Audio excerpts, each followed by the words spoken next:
Hi, Attorney Romel. Hello. With the extension of deadlines by the BIR, compliance with the requirements of other government agencies are also affected. Have the deadlines with the other government agencies been extended as well? For the Board of Investments, BOI Form S-1 may be submitted on or before June 30, 2020, while the audited financial statements and annual income tax return for the calendar year 2019 may be submitted on or before July 15, 2020. The BOI has also adjusted the deadlines for the filing of incentives applications and the submission of reports for all BOI registered enterprises and holders of special investors resident visa. All the new deadlines and submissions for compliance are stated in the advisories of BOI that you can find in their website. Since you've already mentioned about visas, what happens to aliens holding visas which will expire during the ACQ? According to the Bureau of Immigration, foreign nationals whose visas will expire during the duration of the ACQ will be allowed to file applications for extension within 30 days from the lifting of the ACQ. This will be relevant to businesses who employed foreign nationals and for those who are processing their work visas. That's very good to know. On another note, the SEC has acknowledged the difficulty in preparing audited financial statements and annual reports at this time. Can you share how the SEC has addressed the issues on filing these documents? The SEC granted affected companies an extension of time without penalties within which to file their annual reports and audited financial statements for the calendar year 2019. Companies doing domestic operations only may file until June 30, 2020. On the other hand, companies with domestic and foreign operations may file until June 30, 2020 or 60 days from the date of lifting of travel restrictions or ban by the concerned government authorities, whichever comes later. You may check Memorandum Circular Number 5 for the requirements on the extended filing of annual reports and audited financial statements, as well as SEC notice dated April 8, 2020. Since the SEC offices are closed, what's their recommendation to ease the physical filing of requirements in order to comply? The SEC will accept online applications for registration of new companies and applications for clearance monitoring in relation to an amendment of articles of incorporation and bylaws. Individuals can also request plain or authenticated copies of SEC documents through an online application or through its call center facility. Submission of reports or other documents can also be coursed through the SEC Express nationwide submission or through ordinary mail. Lastly, the SEC, subject to required specifications, allows the filing of the General Information Sheet and audited financial statements through email during the ECQ period. This is the period when most companies hold their annual stockholders or members meeting and election of directors or trustees and officers. Corporations are required to file their general information sheet within 30 days from these meetings. What happens if the corporations are not able to hold meetings due to the ECQ?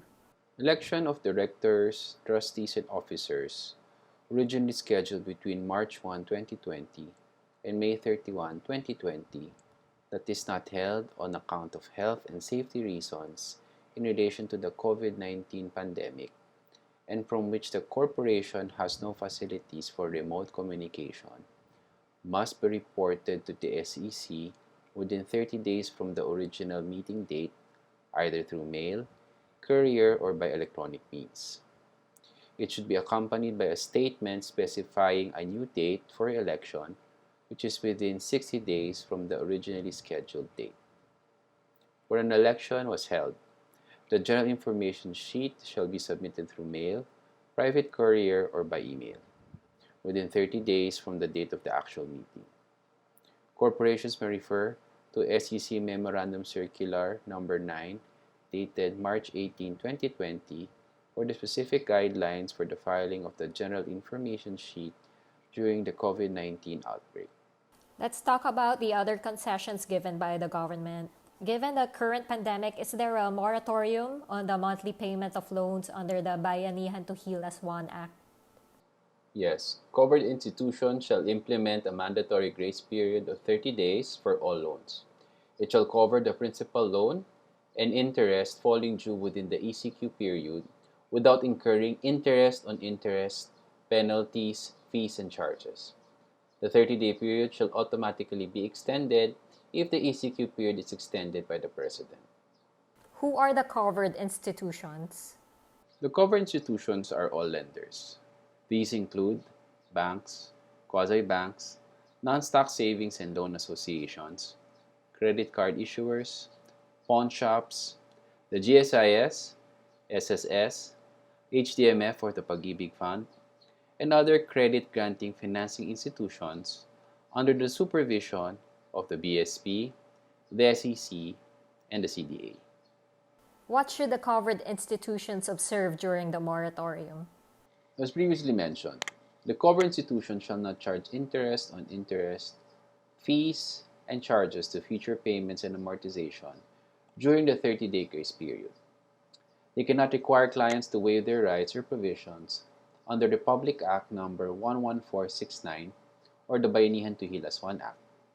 Nonetheless, the grant of grace period should not keep the borrowers from paying their obligations as they fall due during the period of the ECQ, should they so desire.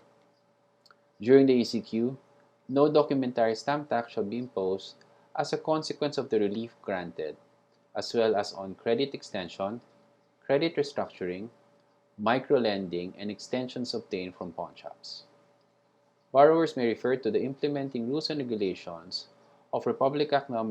11469, Revenue Memorandum Circular No. 36-2020, and BSP Memorandum No. M-2020-18 dated April 6, 2020. Attorney, with the ECQ, most low-income families, including those whose breadwinners are employed on a no-work, no-pay basis, have been extremely affected. Their employers who have been forced to close the offices and factories because of this ECQ are rendered with little or no financial capacity to pay salaries in advance. Has the government addressed this urgent matter that affects the livelihood and very existence of these marginalized families? Various government agencies passed Joint Memorandum Circular No. 1-2020 in order to establish various social amelioration programs and measures by the government. Please note that in addition to the 5,000 peso financial assistance given by the Department of Labor to affected private employees, the government will likewise provide other cash and non-cash subsidies to affected families. Can you discuss the nature of this 5,000 peso financial assistance given to affected private employees? Financial assistance equivalent to 5,000 pesos shall be provided to affected workers in lump sum. They are non-conditional and they are given regardless of employment status. Employees may refer to Labor Advisory No. 12, dated March 18, 2020, and Joint Memorandum Circular No. 1-2020 for further details. How about PEZA? Has it issued anything that will affect the employees of PEZA-registered IT enterprises? PEZA issued Memorandum Circular No. 2020-11, dated March 5, 2020, allowing PEZA-registered IT enterprises to implement a business continuity plan to respond effectively to COVID-19. This is to ensure the safety of the employees and the continued delivery of services by the PEZA enterprise. One of the requirements in the circular is for a PEZA enterprise to submit a letter within 7 working days from the implementation of the business continuity plan. What are the other concessions granted to the public pursuant to the Bayanihan to Hilas 1 Act?